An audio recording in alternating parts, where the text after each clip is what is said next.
Nako, heto na po mga kabayan, hindi titistigo. Nako, napahiya si Luestro. Ayan, butata na naman po si Luestro mga kabayan na umapila. Yung sheriff na gusto nilang gawing testigo na wag siyang idamay sa pamumulitika ni Luestro. Ayan mga kabayan, no? Pero bago po natin simulan yan, palike naman at pasubscribe mga kabayan. Malaking tulong po yan. Maraming salamat po at eto na nga. Pasadahan na po natin to mga kabayan. Ito po no, si Luestro. Unahin na natin si Luestro. Marami tayong pag-uusapan pero siyempre ito muna kasi sabi po ng ating mga kabayan, unahin po natin na dapat si Luestro. Ito. Sabi po dito mga kabayan, yan o. Mula po sa ang balita ngayon, sabi po dito sa balita, Sheriff umapila na wag na siyang idamay sa pamumulitika. Please do not involve me in any partisan political matters. Ayan, Luestro na pahiya. I have been appointed in the Supreme Court as a Human Resource Management Officer. A second level position. It is my position ever since to refuse to comment on the incident when I was holding a first level position, particularly Sheriff 4 no, of the regular trial court. The media reports are self-explanatory. Ayan mga kabayan, wag na daw siyang idamay. Pero teka lang, bakit ba aabot pa tayo doon sa nakaraan mga kabayan? Kung ngayon nila ini-impeach si BP Sara, di ba? Pero dito sobrang pahiya po itong si Luestro. Mismong yung testigo nila ayaw tumistigo para sa kanila eh. Ito po ang sabi ng ating mga kababayan. Sabi po dito ni Dan, tama ginawa mo sir, nagkamali na tayo ng minsan. Kaya mas igihan pa nating gumawa pa ng mabuti. Kaya saludo ako sa inyo sa prinsipyo mo. Ayan, palakpakan po natin mga kababayan. Saludo tayo kay sir, no? Si Sir Abby Andres. Ayan mga kababayan. Abby Andres. May naalala ko isang Abby rin eh. Yung isang Abby na tinutukoy ko mga kababayan eh. Ano yun eh. Bugok yata yun. Mamaya papakita natin. Meron na naman siyang bagong si Abby ano. Pero ito si Sir Abby Andres. Salute you sir mga kababayan. Okay. Sabi po dito ni Rodilito Trivino iyak na naman sila. Ayan, iyak na naman si Luestro mga kababayan. Sabi po ni Aza, when the process looks more like a fishing expedition than fact-finding, people naturally question the motive. Correct. Ano bang motibe ninyo? Bakit kailangan pa ninyong bumalik sa nakaraan para lang i-impeach si BP Sara? Di ba? Bakit? Ang tanong nga dito, nagkasala ba si BP Sara sa pagiging vice president niya ngayon? Di ba? Kasi ang ini-impeach nyo, vice president eh. Hindi nyo naman ini-impeach si BP Sara bilang mayor or vice mayor ng Davao, mga kababayan. Or kung ano pa man ng Davao. Ini-impeach nyo siya bilang vice presidente ng ating bansa. So focus. Mag-focus kayo kasi ang taong bayan hindi natutulog yan. Hindi nagbubulag-bulagan. Palaging gising ang taong bayan sa mga ginagawa ninyo. Di ba? Nayupak na yan. Sabi po dito ni RJ, ano ko bali? Walang maleta.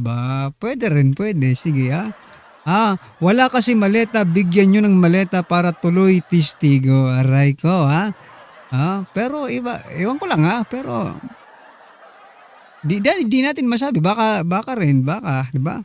Respect his decision unless he is subpoenaed. Ayan mga kabayan Agoy, fishing again, butata the words pamumulitika. Ayan, mismong si Sir sinabi niya wag nyo akong idamay sa pamumulitika ninyo. Inayupak na yan. Luestro, magbago na kayo ng strategy. Hanggang ngayon pa, fishing expedition pa rin sila mga kabayan. He is part of the judiciary, so he should remain non-partisan. You know what I mean? Correct. Tama, magugulo lang yung mundo nyo. Kaya nga Hayaan nyo na yan. Wag mo nang tanggapin kung bayaran. Kung bigyan ka man nila ng maleta, sorry for the word bayaran, pero parang gano'n na rin, di ba? Pag binigyan ka nilang maleta, wag mo lang tanggapin, sir. Prinsipyo, okay? Pero pag wala kang prinsipyo, pwede mong tanggapin. Pero ang tingin sa'yo ng taong bayan, yari ka. Di ba?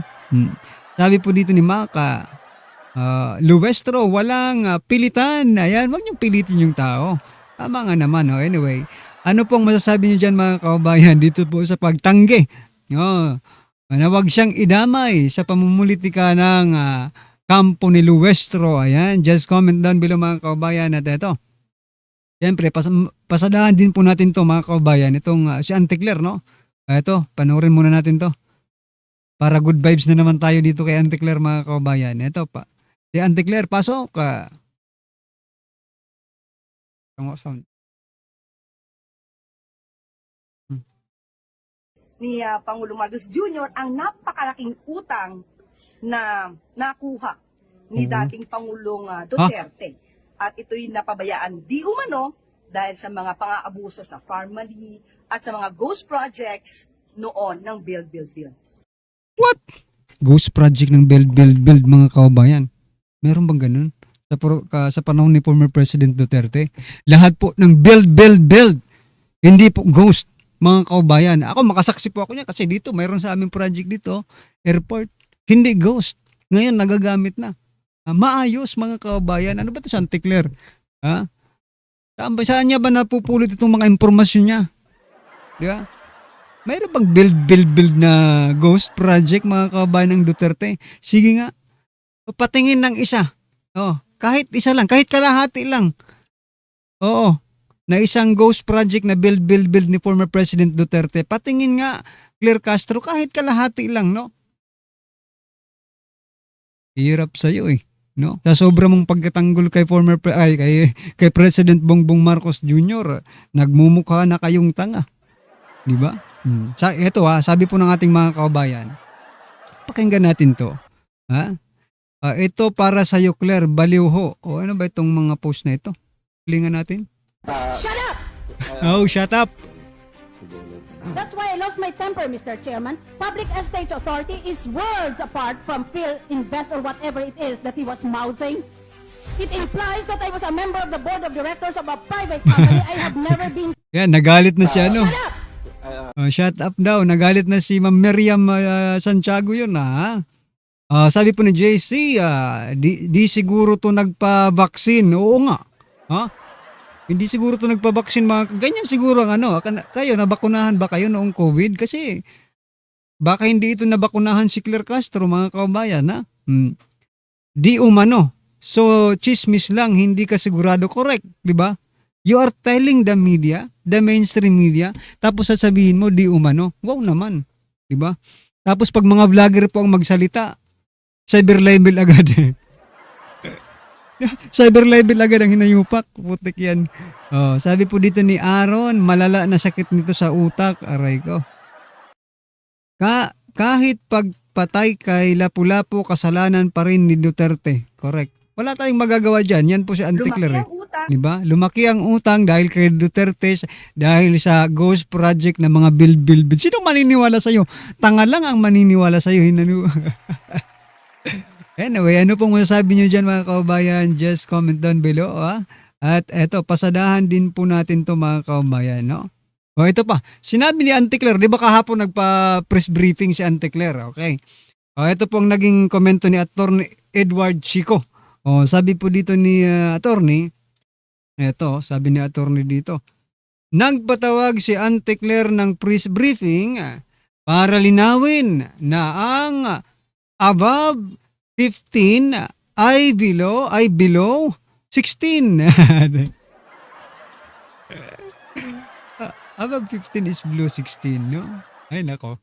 Marami natutuwa kay Claire ngayon sa sobrang kabubuhan ng tao. Bata ng aling ito, no? Sabi po dito, 20 is above 15. So you mean ang 20 rin ay below 16? Ante, ayan na. Ate Claire, ate na.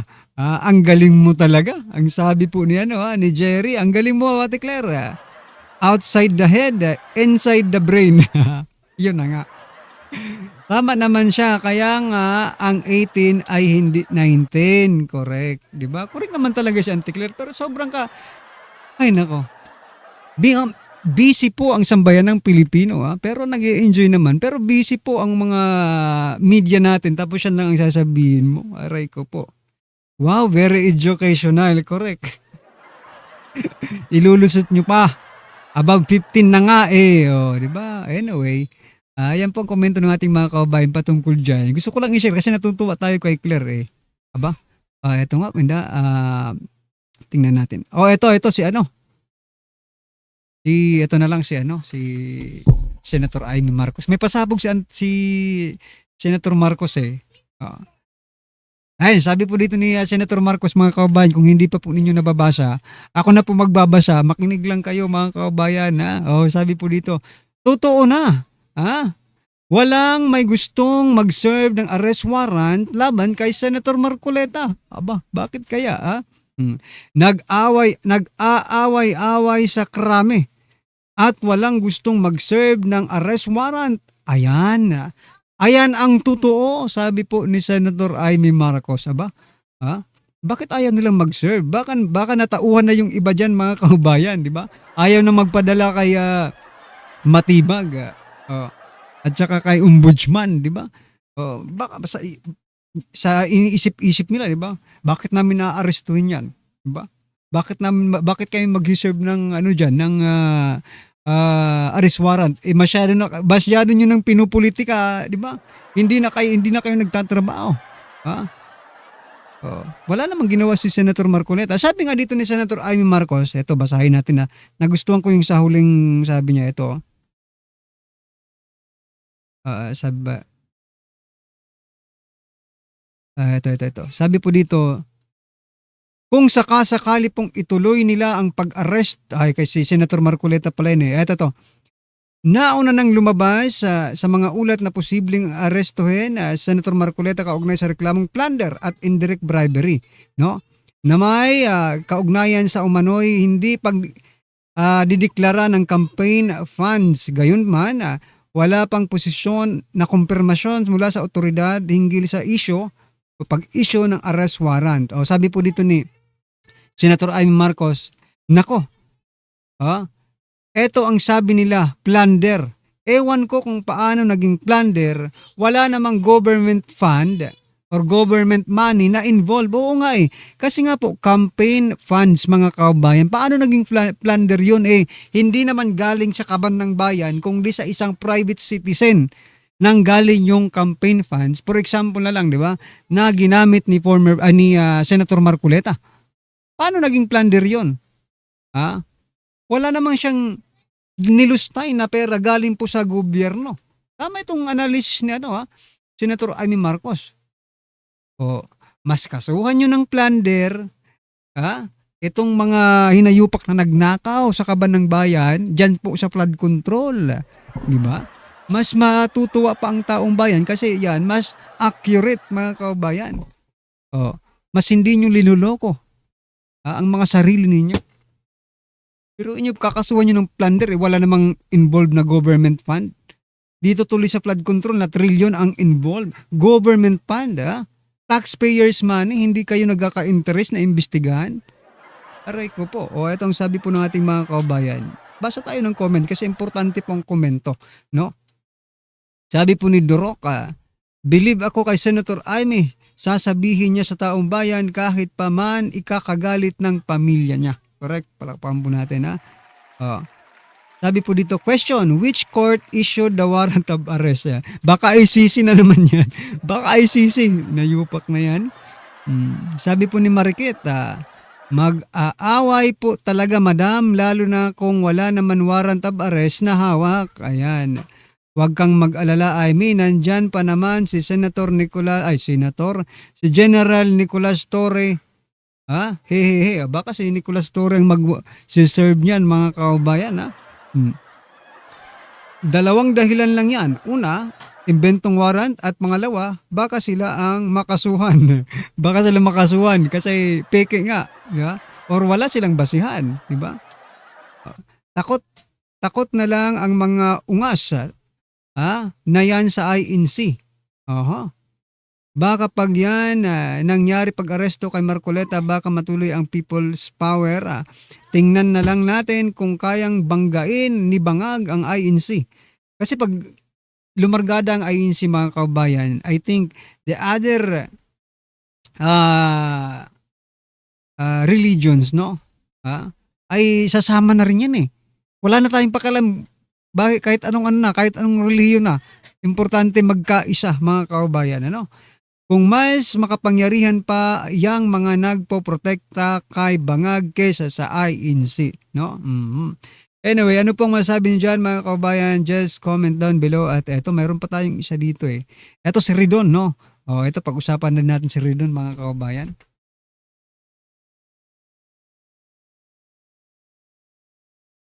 Pasok Ilong. Ito si Ilong. Pasok. Alam po ninyo, magnanakaw na huli din po sa dokumento. So, kitang-kita ho doon sa AMLAC report, no? Yung pong 6.7 billion na pumasok at lumabas, gumalaw pong pera sa mga bangko po ng mag-asawang Duterte Carpio over the course of 20 years. No? So, hindi ho magsisinungaling yung mga dokumento. At yun ho yung kailangan niyang harapin sa ngayon. At hanggang sa araw na ito, wala po siyang paliwanag dyan po sa mga bagay na yan. Hugag talaga nung siya, no? Biruin nyo yung AMLAC report mga kabayan, ibig sabihin yung buong history, transaction sa bangko ni BP Sara at ang asawa niya, inisa lang nila, itinotal nilang lahat at yun na yung, di ba? Kumbaga yung transaction history. Ako nga naiintindihan ko kahit hindi ako hindi ako abogado, hindi ako congressman. Madali lang naman po intindihin yung buong in and out. Sabi nga, may narinig ako kaya alam ko kasi may narinig ako no? At sabi niya, yung tinutotal kasi nila yung in and out ng pera. Pag in, ayan na naman, papasok yan. Ba? I mean, may statement yan. Okay? Bank statement.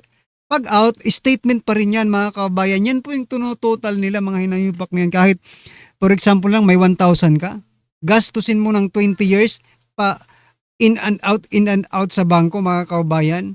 No? Aabot yan ng bilyon mga kabayan. No? Aabot yan. 20 years ba naman? In and out. Makikita sa buong transaction. Diba? Kaya walang basa nito. Niloloko tayo ng mga ito mga kabayan. Niloloko tayo. Anyway, ano po ang masasabi niyo dyan mga kabayan? Just comment down below. Pero ito nga, magbasahin muna natin yung ilang na mga komento ng ating mga kabayan. No? Huwag natin kalimutan. No? Sabi po dito ni Henera, correct na may kogay. Ayan mirror on your face. Aba. Ilong na may konting muka. Kogay ob. Ayan. Bakit 20 years? 2022 lang naman si Sara naging BP. Correct. Anong purpose ninyo? Nag-ano kayo? Tarantado, nasa 20 years ka na, ilang taon pa lang si BP Sara. Ewan ko lang kayo nga, sige nga, yung bangko ninyo, 20 years din. For example, sa Rimulya, kasi mayayaman yan hindi, si President Bongbong Marcos na lang, 20 years, mga kabayan. In and out ng pera nila. In and out. Kung kanino ang mas malaki. Baka nga yung isang taon ni BP ni Marcos 20 years na ni BP Sara mga kabayan. Ay nako, niloloko tayo ng mga ito mga kabayan. Anyway, ano po ang inyong masasabi diyan mga kabayan? Just comment down below at syempre wag pong kalimutang i-like at i-share and subscribe mga kabayan. Maraming salamat po.